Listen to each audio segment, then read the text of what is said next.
Hey everybody, it's your man Dr. L. Thank you so much for checking out this video. I really appreciate it. We're going to dive into it here. But before we do, make sure you hit the like button, subscribe, share, all that type of good stuff. Hit the thumbs up. Let's make it do what it do. Let's make sure the channel is growing. Let's try to get this information out there. So I really appreciate you guys checking this out. And let's dive into it. So I'm going to cover a couple of stories here that I came across, and we're going to continue with the DC situation. I think it's really something that we have to keep our eyes on. And unfortunately, I'm not the only one who's saying that. You know, being in law enforcement, they're really it's kind of odd, right? Because there's two camps, but maybe there's a third camp. Right, there's really people who are just hardcore police are just right. We got to do everything we can do, secure the borders, do ICE, law enforcement, FBI, local police, state police, support them all, sheriff's departments, bigger and more jails, all this type of authoritarian type of talk and all that, right?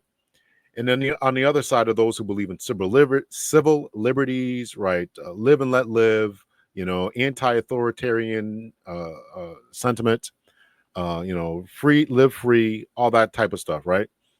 So I'm going to cover, and being in law enforcement, right? So at one time, I was very much in this one camp, but now I don't know if I would say I was in the other, pro police camp, even though I was a police officer. Not certainly, I was not anti-police, but I also understand that there's some delicate balances, and I talk about this when I teach criminal justice, and it's particularly we talk about homeland security, right? How much freedom, this dichotomy, this balance between freedom, your civil liberties, your civil rights, your freedoms versus security. And this is the debate that is often had within the homeland security, cybersecurity type of world, right? The security, right? In the rise of the security state. So it's an interesting concept. So I want to cover a couple of different things today. First thing we're going to cover is this situation here. This came across my email. I am subscribed to the Intercept. This is free, so I'm going to imagine I can read it all. So this is Trump's trial run for a police state, and this is by author Radley Balco. If you don't know who Radley Balco is, this is Radley Balco, or at least this is one of the books that he wrote. If you have not read this book, you really need to to read it. When you see police geared out in military garb, looking like the way that they look now, which I am not in favor of at all. It was really on the rise when I left law enforcement in 2019, because I understand what police should look like, and that means that they are, that professional look. Go back, 10 years or so, just the button down shirt versus what we're seeing now, guys in t-shirts and whatnot. I'm not in favor of that at all, and I think that is giving rise. That is a slow creep towards this towards this rise. So Radley Balco wrote that book, Rise of the Warrior Cop. Read the book. He wrote this in 2013. I think that says 2014, but I'm pretty sure the initial version came out in 2013. All right, so let's get back here to this. So this is, what is this? Okay, so this is Trump's trial run for a police state. Again, we're addressing the DC situation here. President Trump's federalization of Washington, D.C. is a test of his limits of power and, by extension, our democracy. Many people are talking about, they call them kooks, they call them all different types of negative names, but there's a problem. There's a growing problem that's going on here with our freedoms, with our ability to protest, with our freedom of speech. It's a growing problem. It's a growing problem. The Justice Department announced in January that violent crime in D.C. hit a 30-year low in 2024. So far this year, it's down 26% from that. This, in other words, is a curious time for the president to declare that the nation's capital is a violent cesspool that demands the sort of crime-fighting expertise that only a 79-year-old man who fetishizes dictators and whose entire worldview is perpetually stuck in the 1980s can provide. The motivation for Donald Trump's plan to federalize Washington, D.C. is same. I guess he meant is same as his motivation for sending active troops into L.A., deporting people to the COCOT, torture prison in El Salvador, his politicization of the Department of Justice, and his never-ending authoritarian overreach of his last 6 months. Keep that in mind. We are 8 months into this man's presidency. We are 8 months in. So, y'all tired of winning yet? Between the wars and bombing Iran and Ukraine and what was going on with our Cold War with China, and now he's taking aim at Burkina Faso and all. Y'all tired of winning yet? Jeez. And nearly every other authoritarian overreach of his last 6 months, he is testing the limits of his power and, by extension, of our democracy. He's feeling out what the Supreme Court, Congress, and I'm calling on Congress to do more, and the public will let him get away with. You got to stand on to this man. Oh, yeah. And also he's reestablishing, he's putting back some Confederate statutes and et cetera, right? These people were traitors. Forget about, we all know that they were a bunch of racists who wanted people like me, who look like me, to be in chains. We understand that, or be second and third class citizens. We get that. But these people were traitors. And so far, he's been able to do what he pleases. Nobody's standing up to this guy. Nobody's stopping it. The incident that apparently precipitated DC's Trump DC crackdown was entirely pretextual. It wasn't the overall amount of violent crime. It was the wrong person had fallen victim to it. Both Trump and Elon Musk declared DC to be a crime-infested wasteland after photos emerged of Edward Big Balls Cortesine, formerly of the so-called Department of Government Efficiency, beaten and bloody from an alleged carjacking. The attackers ran off when a Metro police officer arrived on the scene, which is far more protection than crime victims usually get from law enforcement. In response, Trump raged on social media over the weekend. He immediately sent hundreds of agents from the FBI, Department of Homeland Security Investigations, and Immigration and Customs Enforcement into the city, who then responded to a fender bender as if someone had detonated a dirty bomb. So here's one of the biggest takeaways that I'm pushing back against. When this situation blows up and there's violence, fights, because people's civil liberties are being trampled on, and we'll show some videos here in a second here. When all this is going on here, people already have a strained relationship with local cops. Then there's state cops. Then there's probably, in between the local and state cops are probably sheriff's departments, depending on how active they are in active law enforcement. But now you're going to piss off going to have the public against the FBI, public against Homeland Security. No bueno. ICE, and we all know I've talked about ICE. ICE is the new thing. Guys running around with masks on. It's going to get bad. It's going to get bad. You got to fight back. You got to speak up, march, write your Congress people.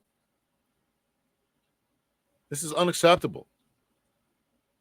Trump is now deploying hundreds of National Guard troops to the city, too. While state National Guards report to governors, the D.C. National Guards reports to the president. The federal government also has jurisdiction over Washington. Oversight power is supposed to lie with Congress, not the president. But this Congress has essentially dissolved itself into Trump's agenda. I absolutely agree. It's supposed to be for 48 hours. Then he got extended to 30 days. He's got to get presidential approval. If my memory serves me correctly, I did do another video about that. I think it's like 48 hours. Then he's got to get congressional approval to do what he's doing. There is no emergency. And even if it was, it would be to the emergency, at least the what I deem to be the spirit of the law, is that when there's an emergency, he adopts the Metro PD to come help to come help them with the emergency. He's taking it over and trying to enforce policing and infusing FBI and Homeland Security and the National Guard. So you're gonna have all these citizens against the FBI, the police, National Guard. These legal distinctions mean that Trump's federalization of D.C. isn't quite as extraordinary a power grab as the deployment of Marines and National Guard troops to L.A. in June. But as he made clear at that unhinged press conference on Monday, Trump himself is either unaware of that distinction or doesn't acknowledge it. He vowed to send troops into Oakland, Baltimore, and New York as well. You can't do that. We got to get our Congress people to stand up to this man.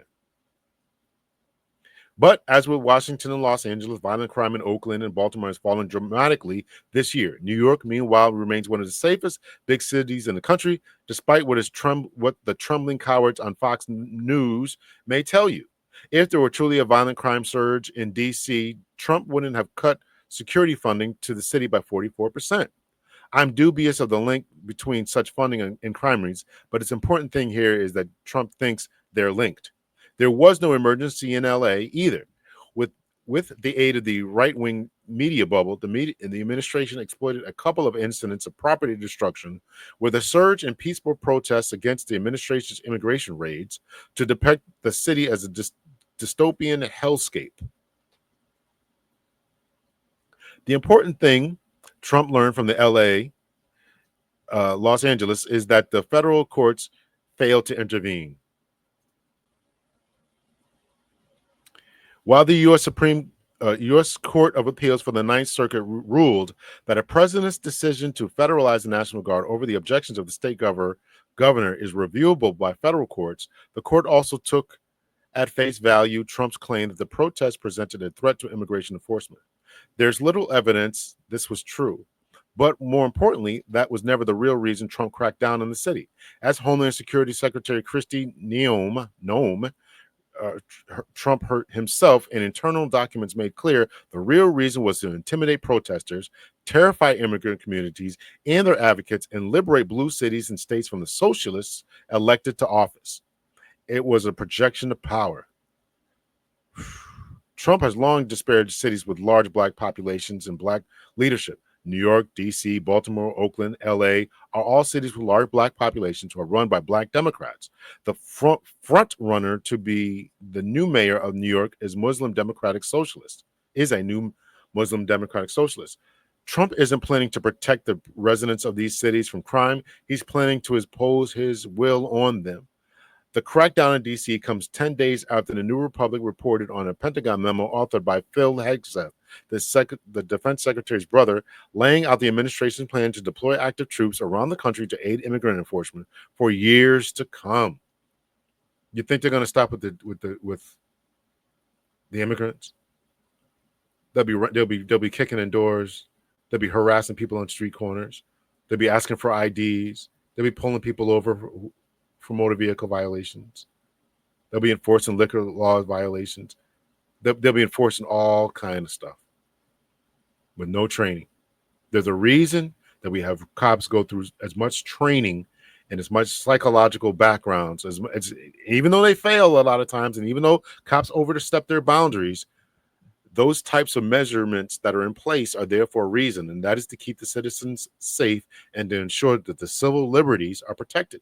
But when this president goes in there and says they'll be able to do whatever the hell they want, that's problematic.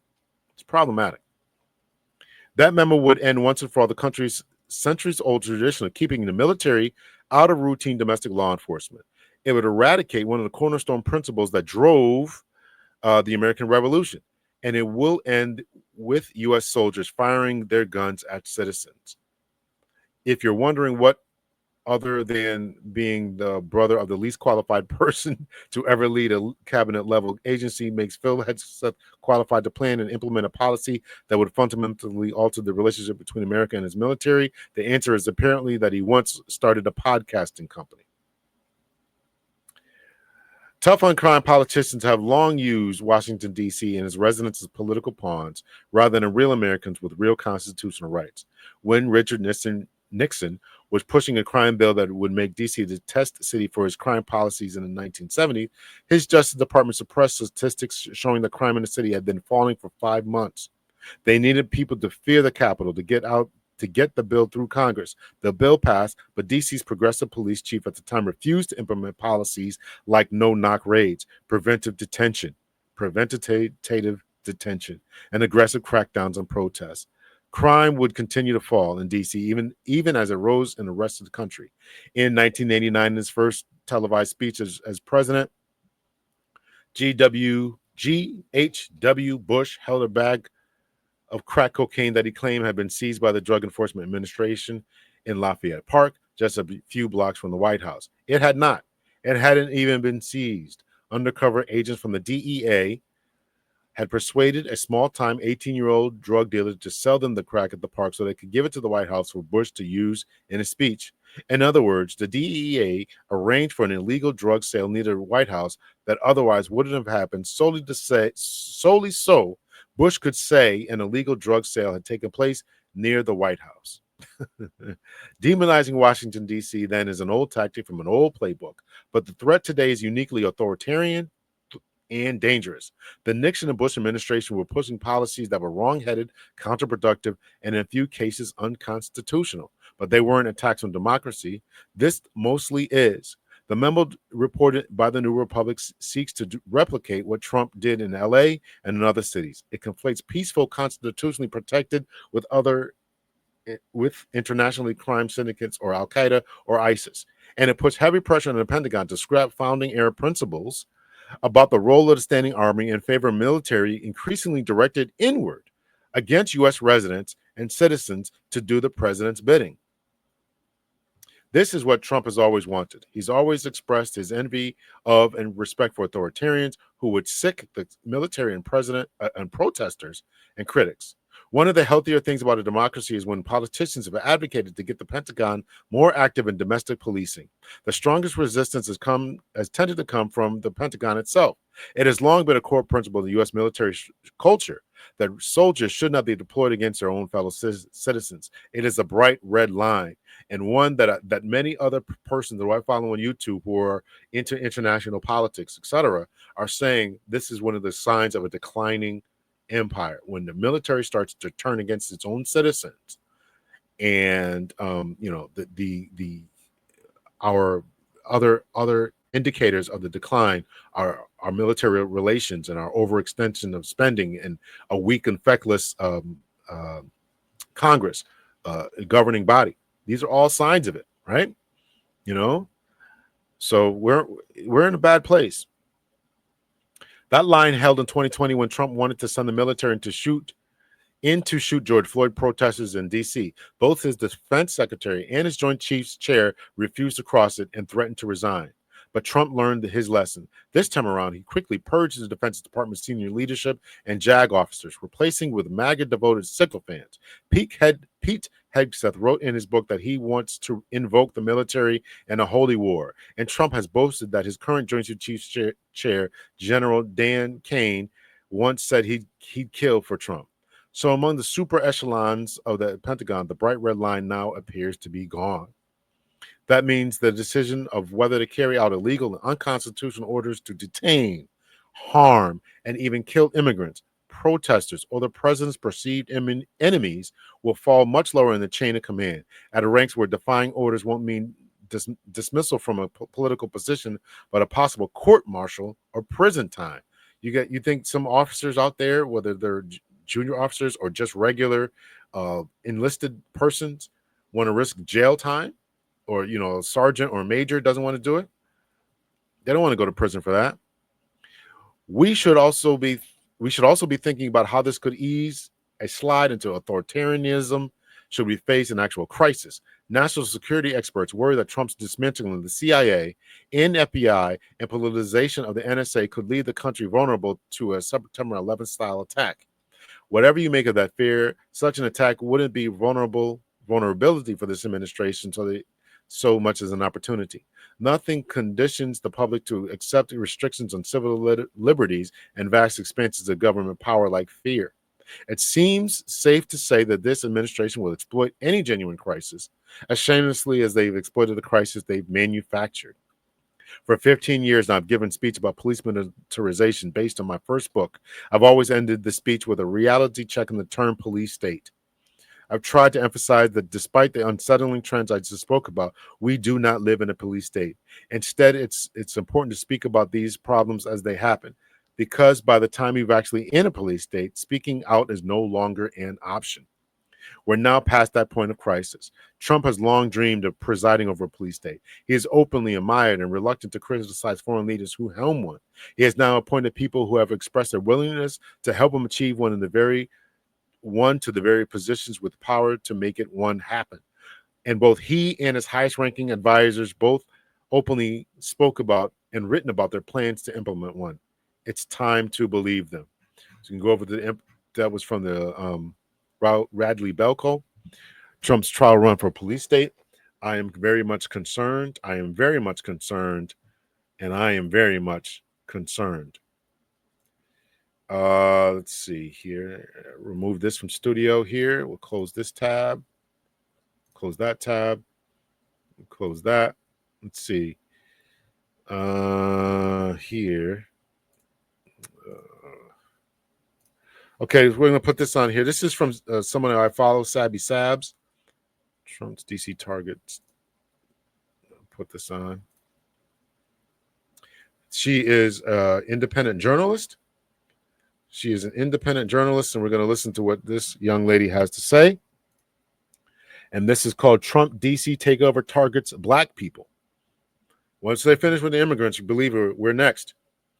And then women are going to be next too, right? Some would say they're probably doing it at the same time, taking away their rights and all that. So we're going to fast forward this a little bit here. I'm going to fast forward this here a little. I'm not going to play her whole thing here, but we'll listen to a little bit what she's got to say here. All right, let's play this here. We'll speed this up just a little bit here. Here we go. Unprecedented, by the way. A president of the United States has never taken control of the D.C. Metropolitan Police Department before. But they're able to do it. You know why? They're able to do it because D.C. is not a state. That's why he's able to do this. I also see this as an abuse of the National Guard. This is not what the National Guard is for. I mean, you would have thought, honestly, if you didn't live here in the U.S. and you heard about this news, oh, we send it to the National Guard, you would have thought that something crazy just happened in D.C. and that there was a reason to send them in.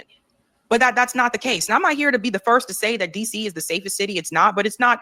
The way that they're talking about crime in D.C., it's hilarious to me because there are other cities that have higher crime rates. I believe that what you see happening in D.C. right now is a test. I believe that D.C. is the test for what could come to other cities. Now, there were some of us that sounded the alarm about the cop cities a couple of years ago. I told you guys that this country is increasingly becoming a police state. And it's not just about person-to-person crime. What do you think is going to happen with more protests? If the federal government, if they come in and say, oh, well, you're protesting against Israel, we consider that to be a crime. Now, all of a sudden, you have all these protesters that are getting arrested for peacefully protesting. It's coming. It's coming. Look what they've done at college campuses. It's coming. I'm thinking about this down the line, right? Like when I say now is not the time to go to sleep. And I know some people, I've spoken to some of you, people just feel like there's nothing they can do. People feel like, well, I'm just going to go to sleep and just dream this away and wake up a couple years later when this is all over. But now is not the time to go to sleep. That's why I say turn down for what? It's not that time. People have to really pay attention to everything that is going on right now. We have watched them increase surveillance. Now that didn't start under Trump, but is continuing and they're ramping it up. Increase surveillance. They want to invade your privacy. They are increasing the police state. It's already here. They're already paying attention to your emails. We all know this. We're watching our phones, your emails, right? You can't walk anywhere, go anywhere without being monitored. It's already here. Country is becoming less and less and less free over time. Also, FBI agents are going to be patrolling with the police department here. That is also a very rare occurrence, according to our sources. It's very rare for FBI agents to patrol with police in a local police in any given city. Already some pushback here in the district from this. But let's first hear from President Trump. I'll get to the pushback in a moment, but here's what President Trump had to say about what he hopes the police could do in the city. See, they fight back until you knock the hell out of them because it's the only language they understand. You can see they want to get at it. And they're standing there and people are spitting in their face and they're not allowed to do anything. But now they are allowed to do whatever the hell they want. Whatever the hell they want.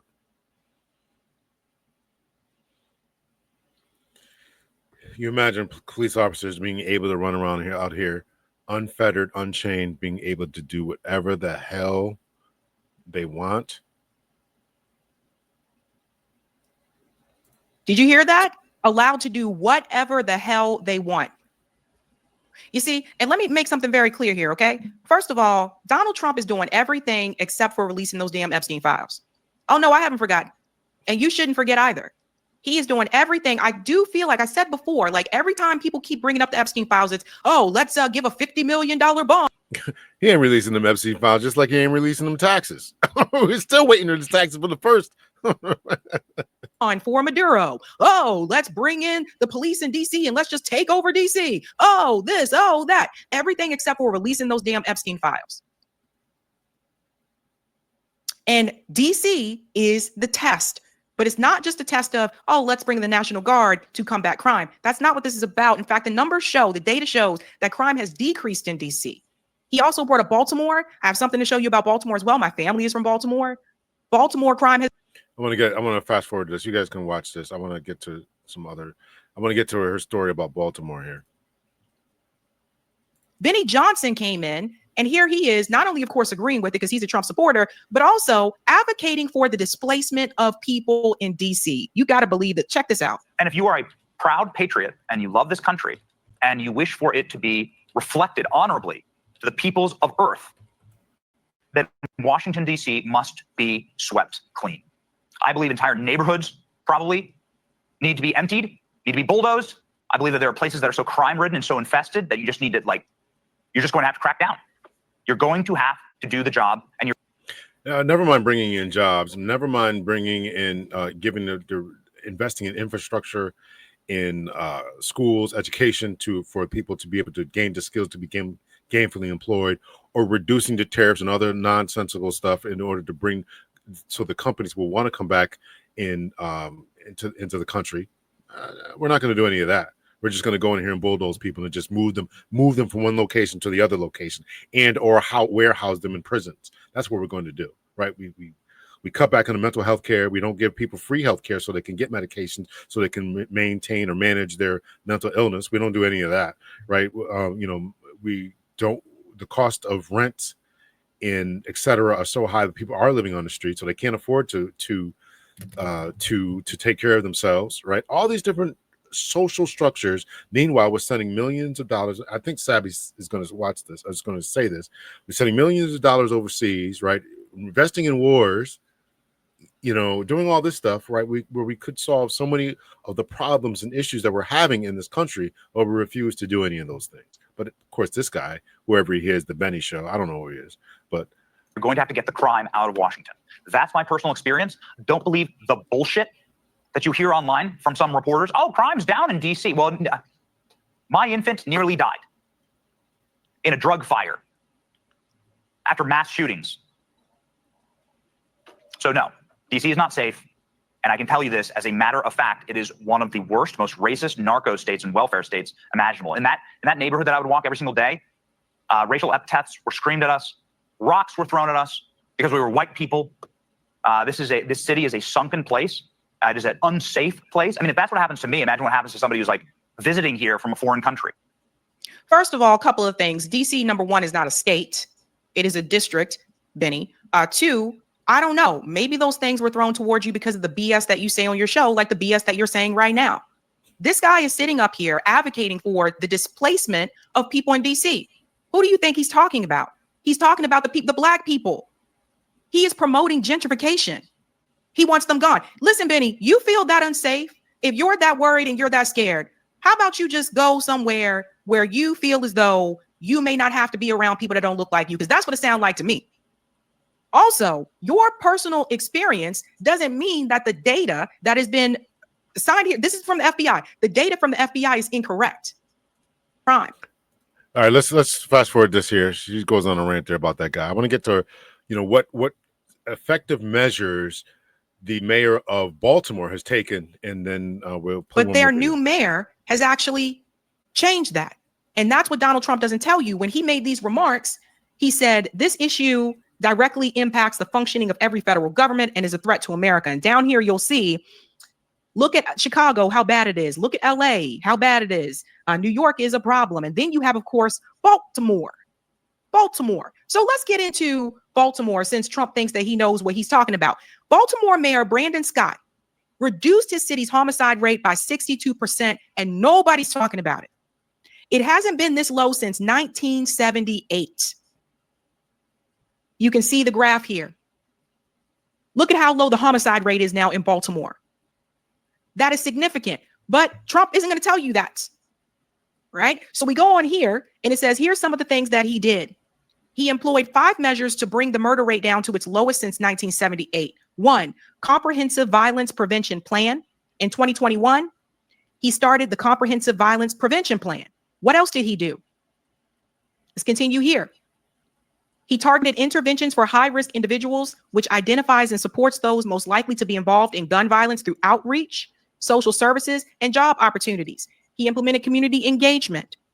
He had data-driven metrics, regular tracking of progress, which has shown results such as 66% decrease in shooting victims and a 31% drop in aggravated assaults.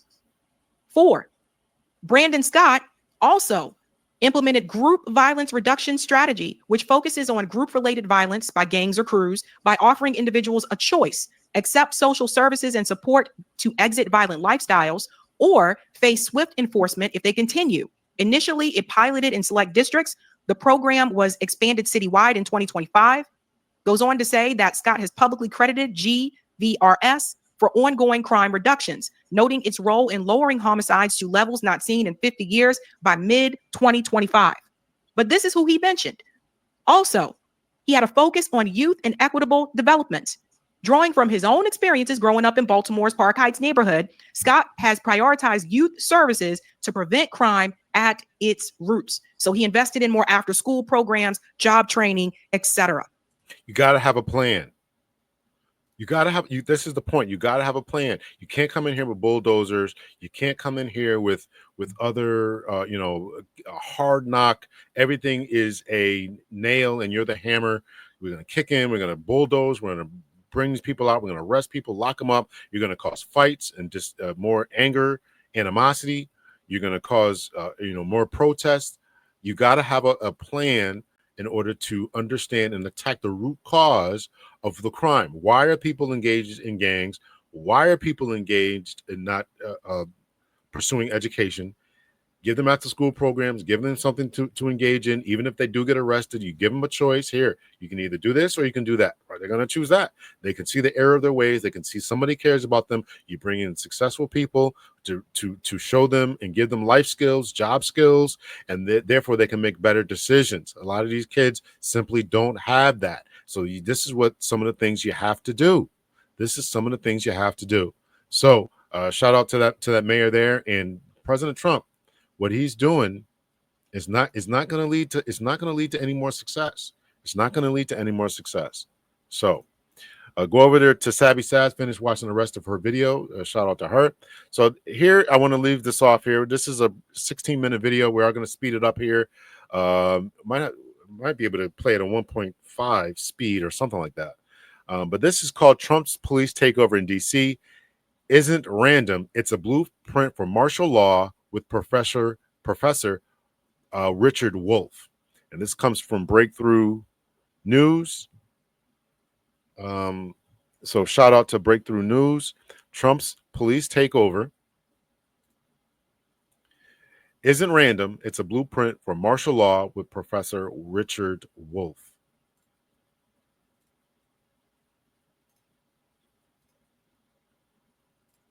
Speed. I think we can play at 1.5. He talks really slow, so.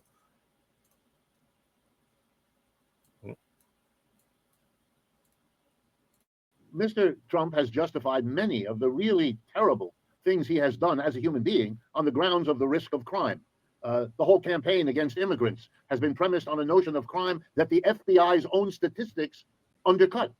It is well known, for example, in the United States and in most other countries, that crimes are less committed by immigrant communities than by the native-born communities. And the reason for that is very simple. If you're an immigrant, especially one without adequate papers, an arrest is tantamount to being deported.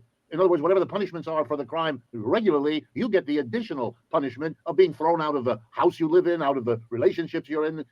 It's awful. And therefore, there's less crime among those folks because they know they have to steer clear of the whole quote-unquote criminal justice system. And that's been true in Europe. It's true here. But he went ahead and said it anyway. And the newspapers parroted it. At best, sometimes saying, oh, by the way, the government statistics do not bear out the notion that this is a particularly criminal population. And immediately, the government statistics that were brought out in this case indicate that the rate of crime in Washington has been diminishing over recent years, not increasing over recent years. And therefore, there's less reason to point to crime now than there would have been before.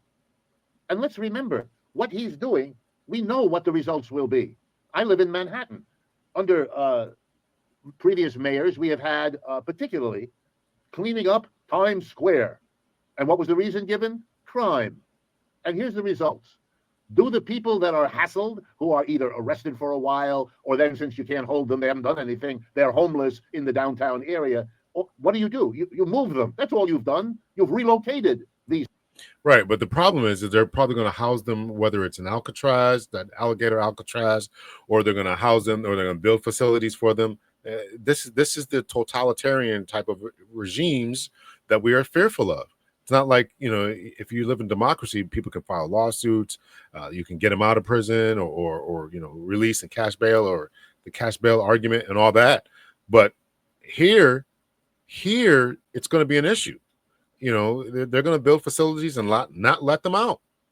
Then you're going to have people who are denied medications, dying in prison. People, you haven't solved the problem. If they're homeless, if they're hanging around, which is really what this is about, getting the homeless out of the vision of what you can see.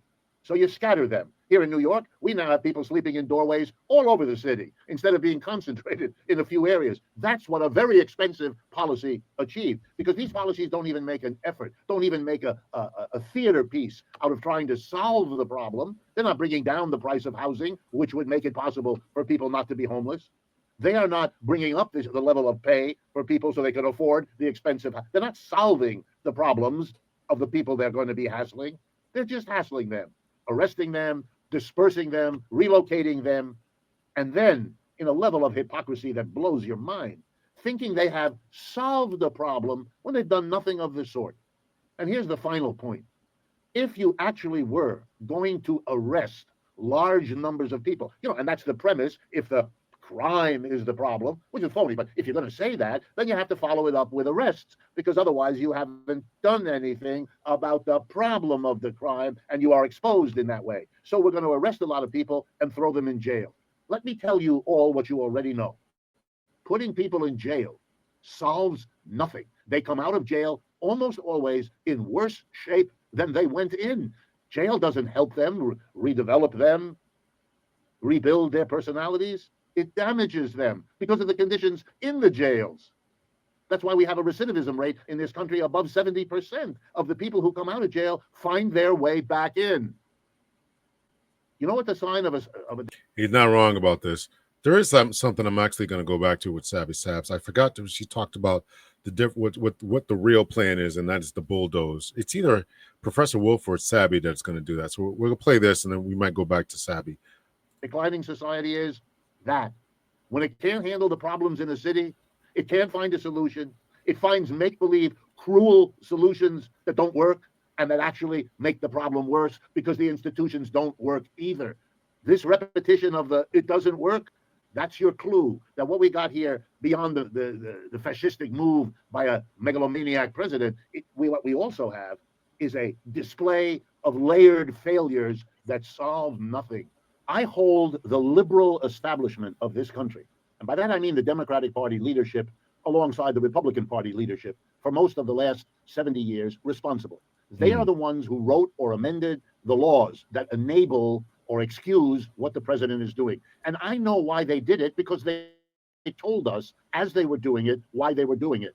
They had been traumatized by what happened in the 1930s, that a coalition arose of communists, socialists, the CIO, that really pushed American politics to the left. That's when we created Social Security, unemployment compensation, a federal jobs program, the first minimum wage. I mean, take a look at it. We did things in 5 years that the country hadn't been able to do before that in 150. So it was a move to the left. They were traumatized, and they wanted to make sure, here comes the irony, that they would put into place the institutions and the laws to make sure that the future presidents could prevent anything like that coming.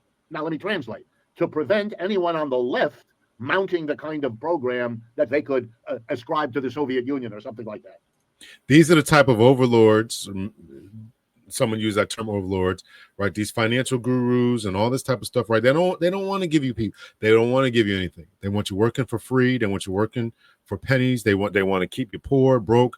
They don't want you rising up. They barely want you to vote. They don't want you to have anything. right? So therefore, because of what would happen in the 1920s, in order to make sure that people could eat, people that have roofs over their heads, they instituted all these different great society type of programs, right? Give them welfare, make sure people have housing, make sure we give people things, right? And there's another racial aspect to this. A lot of these programs people are just upset about because black folks are getting them. They didn't want black folks to get a lot of these programs. Let's just call it what it is. I believe Richard Wolff's going to say this, right? So they put in these laws and these protections so that they can make sure that we wouldn't give these people any of these things. Crazy. We don't want them to have too much, so we'll keep this in our back pocket. And there's a fantastic irony that the people making use of all those laws are not the extreme left in America, it's the extreme right. And they're doing it, let's remember, the extreme right, when they had a progressive president like Roosevelt, developed an immense passion for local rights, states' rights, cities' rights, the local. What are they doing now? Running roughshod across states' rights, city. They don't care about any of that. Now that they have the president and the Supreme Court, they're going to use all of that power that was intended to block the left to destroy not just the left, but the middle, in order to create a theocratic, right-wing, free market loony bin and wait for it to implode, which it will, because we've seen this movie before. So this is the rehab. That's what we're watching. So yeah, it is carrying out, Project 2025, exactly this kind of realignment of social forces. They don't have the courage to talk about fascism yet, although it's coming.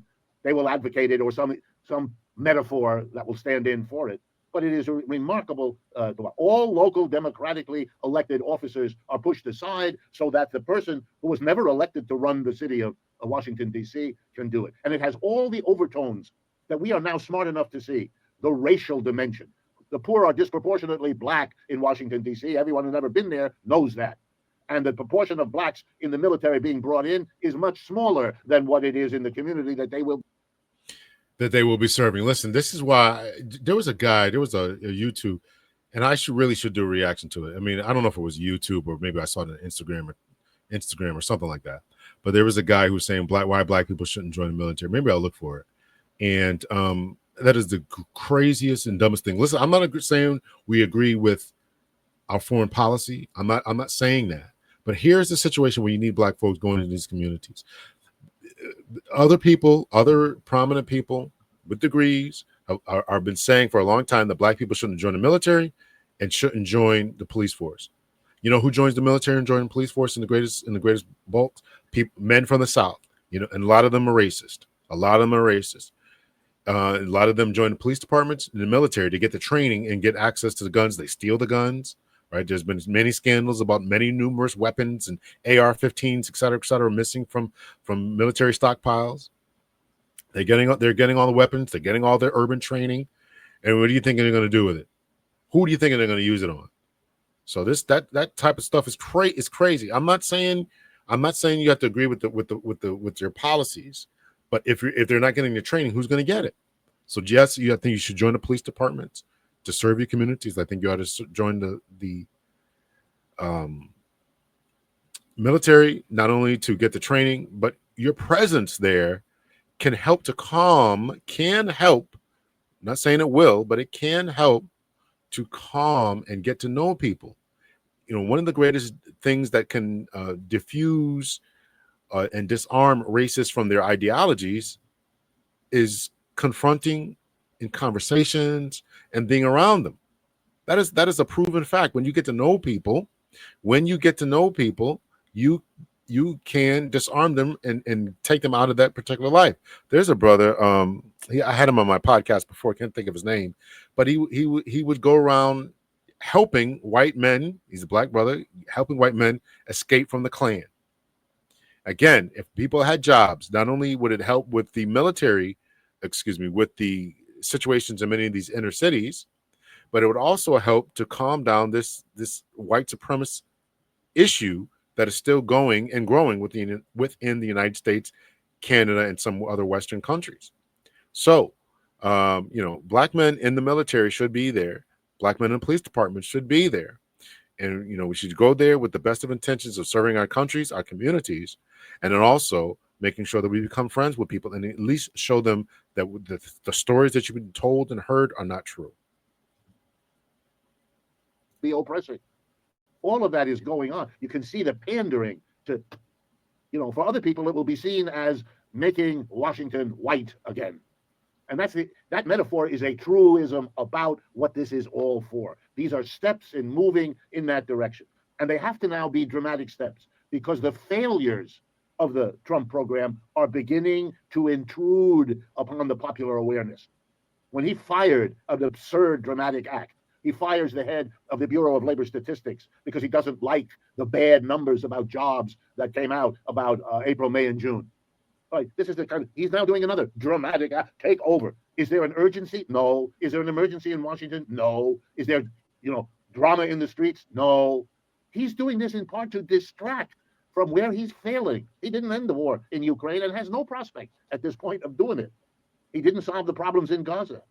And he didn't solve the economic problems. The wages are not going up, and the prices of what we pay for our basics are not going down. And these are all things he said would happen, on day one of my new administration. We are now 7 months, and he's not got it. That's part of what's going on here. And we shouldn't be distracted. On the other hand, you're right to bring it up because it is another sad milestone on this drive to make America great again, which looks an awful lot like making the employers absolute ruler of the workplace, making white people dominate over non-white people, natives over immigrants. Look at it. It's a tableau, and it's being finished as we speak. Yeah, I think you're sadly right about that. I don't understand, as well as I wish I did, how it is possible for them to do this. I've always understood that an under message, if you like, below the surface is an unchanged racism that runs back into slavery and all of that. Most Americans know that. If you go to South, you see it pretty quick. They have never forgiven. Everything that has happened since slavery, Jim Crow, sharecropping, convict leasing, mass incarceration, refusal to give, we mentioned, the benefits that would come to widows, mothers, orphans, people whose husbands had died in wars, didn't give them the black women. They just, right? I've heard racists say, they have these, well-suited, racists. Oh, we have no issue with universal income, but they don't want to give it to certain people. There were studies and interviews. You can still probably watch them on YouTube. What do you think about Obamacare? Oh, we don't want Obamacare. Okay, but what about list all these things that Obamacare would give you? Okay, we can go for that. Well, it was Obamacare. They just didn't want it because the dude was black, and they just thought everybody else was going to get it. All these other black people. This healthcare, everything is about race. This country has not dealt with and gotten over the race problem. They're reestablishing statutes. I don't know if he's going to say it or if Sabi Saab said it. It's a whole different way of people interacting. But I'm struck by how easy it has seemed to be to, even in the formalities of public life. I mean, 2 weeks ago, we were all regaled, I think you saw it as well as I did, by the decision of the Secretary of the Defense to reconstruct a statue, I believe in Washington or in Virginia, perhaps, of a Confederate general that had been torn down in that. Yeah, he freezes up for a couple of seconds here. It's not me. There's a problem of with the half the country to destroy the Union in order to preserve slavery. I mean, it's what are you saying? What a bizarre way of holding on to not what is best about the country, but what is worst about it. I mean, slavery is a horror and is so recognized in almost every established religion and everything else. What is going on? The holding on to that is the ability of the people who run this society, the capitalist employer class, in my view, which is too small to control a big country, needs allies among the mass of working people, and will stop at nothing when it comes to what the basis of that. So if there's a part of the people that are upset by their circumstance in a way that you can capture by talking about making America great again, of course you will. And if pandering to what's left of racism is a useful tool, do they worry about the long-term effects of it? Of course not. Do they worry about the social ramifications? No. It's a useful way to get a bunch of votes, or to translate, it's a useful way to take a portion of the working class and line them up so that they vote for the symbol, not understanding that that symbol, if it's elected, will keep you poor. That's the history of the country, and we're watching one particular moment in that it does it. For me, it leads me again to say, well, when the decline of the American empire got underway and we wondered how it would roil the economy underneath it, the answer is we're living through it. We are living through the disintegration, the splitting, the setting of parts of the country against one another that are the consequences of a capitalist empire that can't keep its empire anymore. That's what we're living through. And the setting of white against black is as predictable for a country like ours as any other of the splits that we are going to be seeing more and more. The regional splits, the places where economics are okay, the top 20% versus the other 80%, all of that is cracking and separating. And we will be, if I'm not wrong, and I may be, of course, but if I'm not wrong, we will be talking about the internal disintegration of this country a lot in the months ahead. So that's that, brother. I like Richard Wolff. I watch many of his lectures, so you can go check him out. Let's go back to Sabby Sabs here, because there's a couple of things here, and he talks about the racism, and I talked about Trump DC targets black people. Yeah. So I talk about this. Let me see. Stop sharing. Oh wait, hold on. Oh jeez. Trump DC. Okay, hold on. Close this. I gotta close some tabs here, right? I get all confused. Share screen. Trump DC targets black people. Right? Okay. Here we go. Let me put this over here. All right. So let's see. So I think right here she's going to start showing some videos, and here's what I'm afraid of. Right, police officers going up to individuals who they don't think that they have. Now, a police officer. Let me paint the picture here. A police officer can at any time go up to any person, just like any human being can go up to anyone and start a conversation. You can all do that.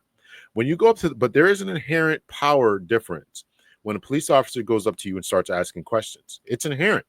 What are you doing here? Where do you live? What are you guys doing? You guys hanging out? You guys drinking anything? You guys smoking anything? Where you go? Where you coming from? Where you going? All these types of questions.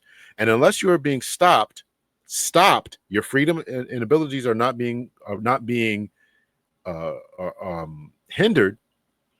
You do not have to answer them or acknowledge their presence. You do not have to talk to them.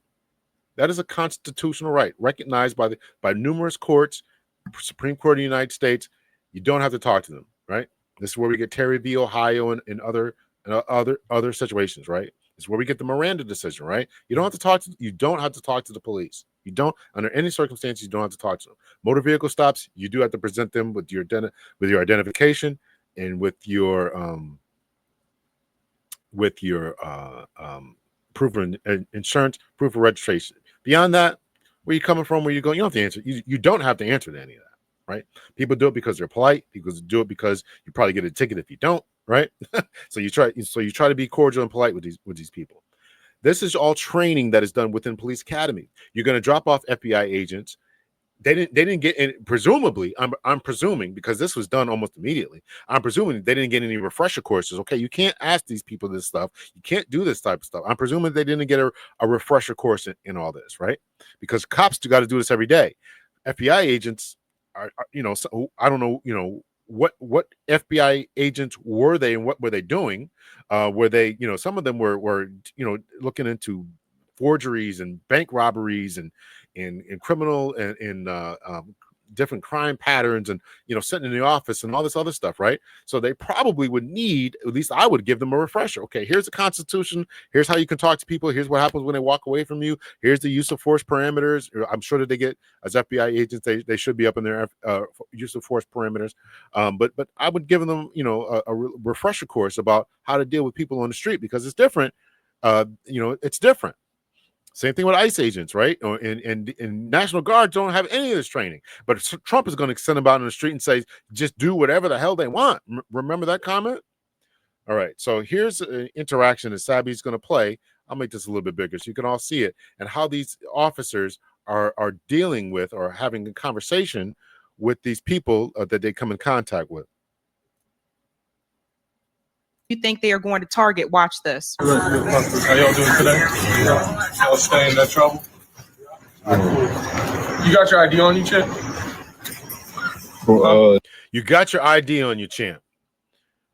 You can't do. I mean, he can ask the question, but you have to know that you don't have to answer that. What am I? Why am I? You just sitting here unless you are being identified for a crime. Depending on the state, depending on what state you live. Some states you have to. If you're the subject of a crime or they're investigating a crime and they want to know who you are, then yes, you will have to provide some type of identification. But again, that's if you're investigating a crime.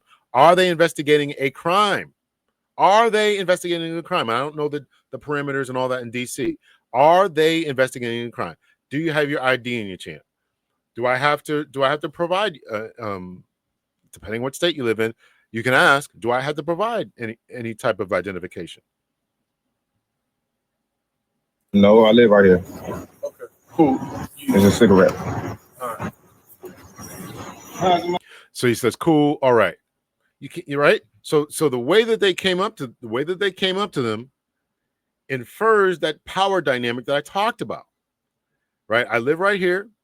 This is a cigarette. Let him know it's not marijuana. I would presume, right?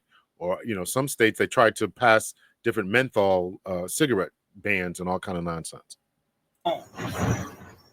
Did y'all get a call or something about right here? No, so we're doing checks to keep everybody safe down here, right? Have you heard of the federal surge that Donald? No, they're doing checks.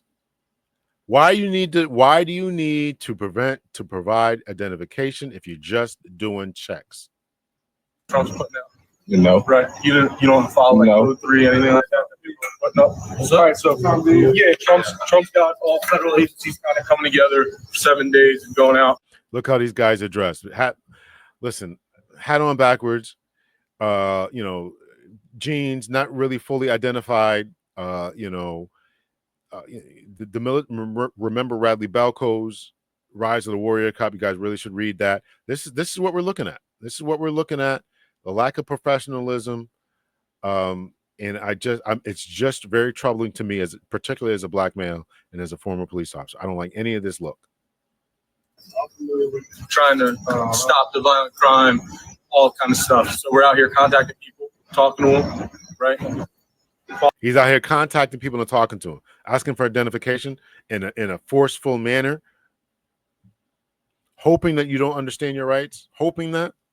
All your life offenses, smoking, drinking in public, right? Can't happen outside, right? Most people know that.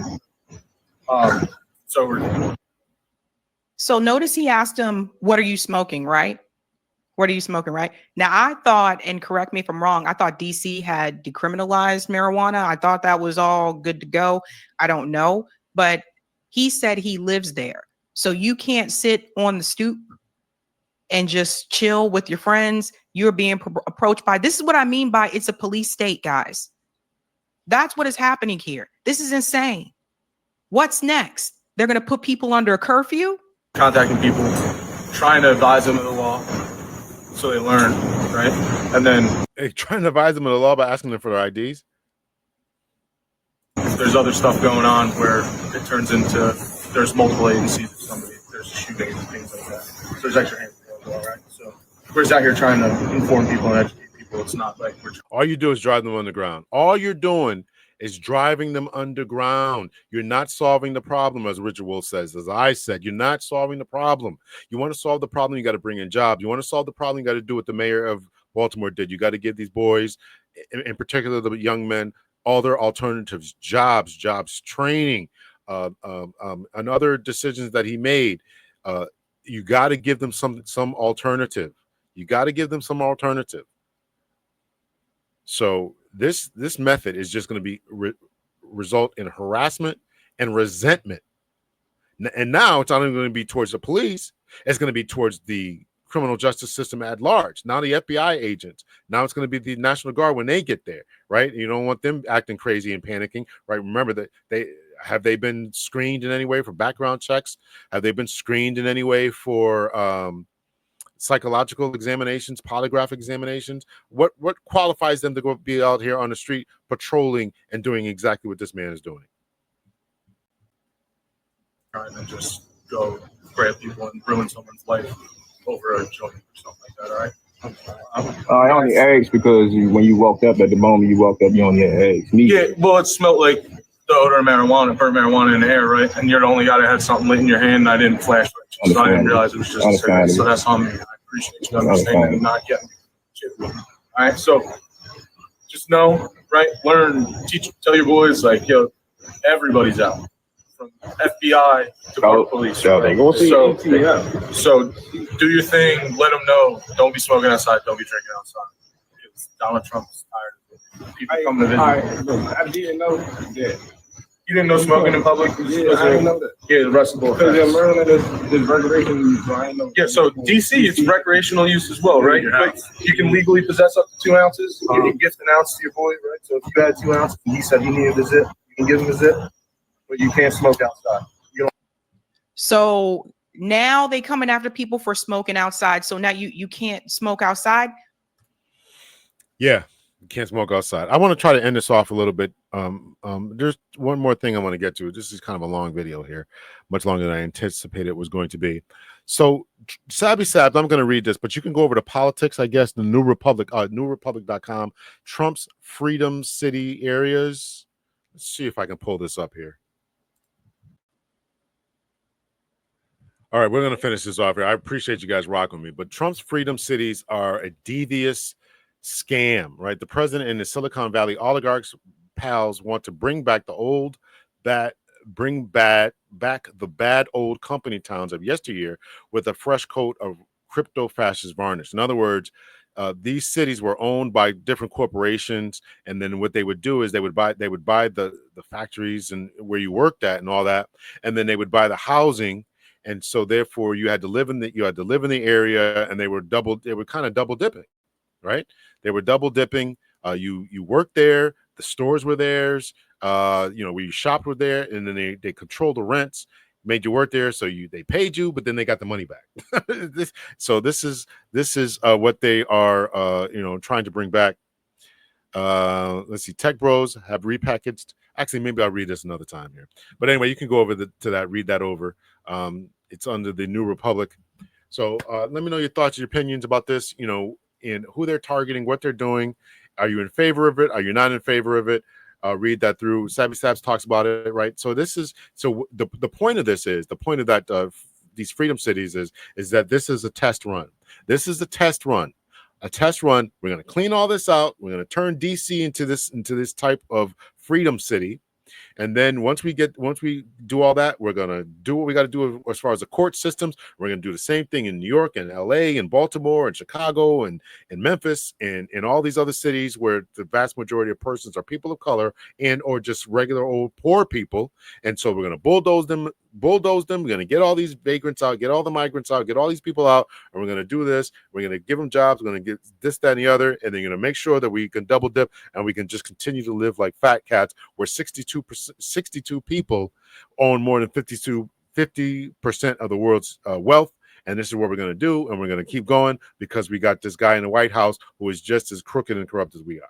So that's my spiel for tonight. Let me know your thoughts, your opinions. Hit me in the comment section. It's been a long video. Thank you so much for checking it out. Let me know your thoughts and your opinions.